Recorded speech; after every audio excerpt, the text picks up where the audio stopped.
Do you know what pisses me off? Do you know what pisses me off a lot?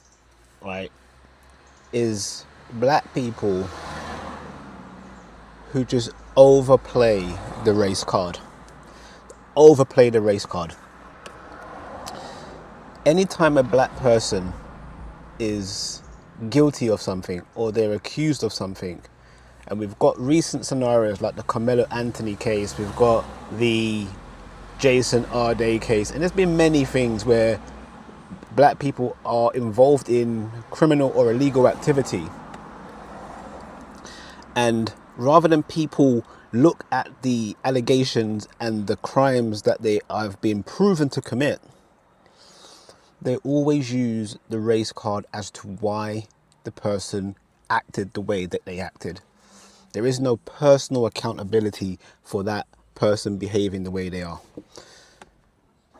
You know, if something happens to a black person, so i.e. a black person is a victim, then the race card comes out. They were attacked, they were judged, they were vilified. So let's look at the Jason Arday thing for a second, right? So he's being accused of plagiarizing. Now, even on the plagiarizing thing, it hasn't been proven in terms of the investigation itself that he's been found guilty of plagiarizing. But there's so many things that surround him in terms of him fabricating a whole lifestyle that the wider point there is, okay, the plagiarism is one thing and there was an investigation done there and so on and so forth. But the truth of the matter is that he has lost credibility, and he's lost credibility through his own actions.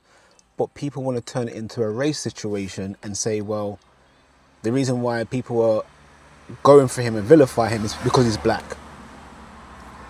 It's silly. You know, again, the Carmelo Anthony case in America. The guy stabs another guy, a white guy in Texas, tries to put it down as self-defense, and everyone goes crazy about it. But it's like, look, wait. He's taken a life. I don't care what color you are. That is unacceptable. But we seem to want to, defend people who have committed bad acts, even when it can be proven they've done it. And yet we always use the race card to explain and rationalize why they've done that thing. And it's annoying. This whole black fatigue thing is real. I understand it. Even I've got fatigue of just listening to black people participate in the Victim Olympics and pull at every race card. They always want to blame the white man, or they always want to believe that the reason why people are criticizing them or going after them is purely because they're black. And even myself here, I probably will be criticized as a black man for criticizing black people by saying, you're a sellout, you're a coon, you're an Uncle Tom, coconut, bounty, fill in the blank. It's like you can't criticize black people without it being a racial thing. You either hate yourself as a black person, or people hate you because you're black, or the reason why you're condemning another person is because they're black. It's exhausting and it needs to stop. And the wider culture needs to hold people accountable for people who jump on this bandwagon. Now, the reason why this is a problem is because you remove personal responsibility from people. People make bad decisions. They make bad choices in their life, and they should have to feel the consequences of those choices. I don't care if you're black, brown, Puerto Rican or Haitian or white, pink, yellow, green, doesn't matter. And I don't really hear other groups of people employ this tactic, but black people always pull in the race card. Why? Can't help it.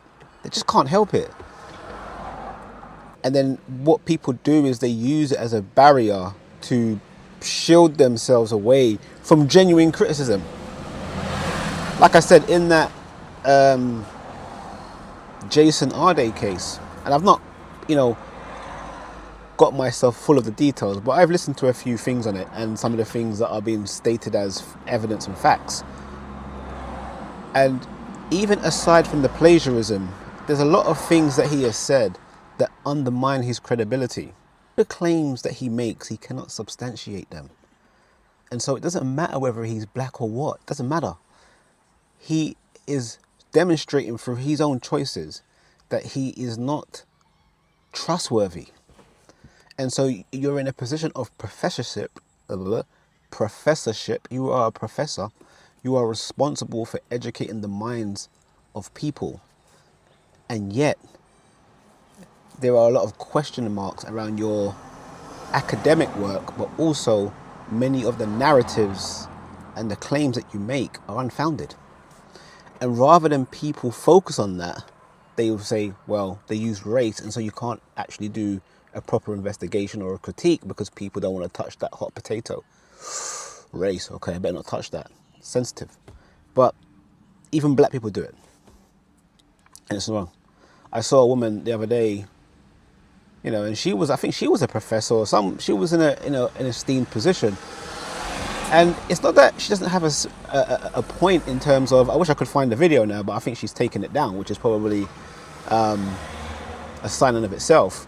But I don't know why she took that, like, one, you don't know the facts, and two, yes, we know people can do this and the media can do things like this.